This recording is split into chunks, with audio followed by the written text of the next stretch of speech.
Maharashtra bulletin, आपला महाराष्ट्र, आपली बातमी।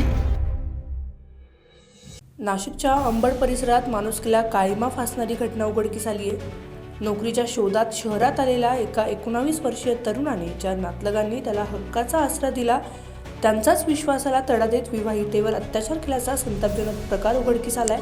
संशयित हर्षल रमेश परदेशी हा रोजगाराच्या निमित्ताने नाशिकमध्ये नातलगांकडे वास्तव्यास होता। पीडितेचा पती कामावर गेल्याची संधी साधून त्याने विवाहितेचे हात ओढणीने बांधून तिच्यावर लैंगिक अत्याचार केले। कोणाला सांगितल्यास जीवे मारण्याची धमकी देऊन तो शहरातून पसार झाला होता। या घटनेमुळे संपूर्ण नाशिक जिल्ह्यात संतापाची लाट उसळली आहे। पोलीस आयुक्त संदीप कर्णिक यांच्या आदेशानुसार गुन्हे शाखा युनिट 2च्या पथकाने तपास सुरू केला। आरोपी छत्रपती संभाजीनगरमधील एका तांड्यावर लपल्याची माहिती मिळताच सहाय्यक पोलीस निरीक्षक हेमंत तोडकर यांच्या पथकाने तिथे धाड टाकली।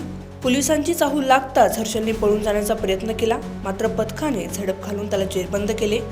सध्या आरोपीला पुढील तपासासाठी अंबड पोलिसांच्या स्वाधीन करण्यात आले असून नात्याला काळीमा फासणाऱ्या या कृत्याबद्दल नराधमावर कठोर कारवाई करण्याची आता जोरदार मागणी होत आहे। Bureau report, Maharashtra bulletin, Nashik.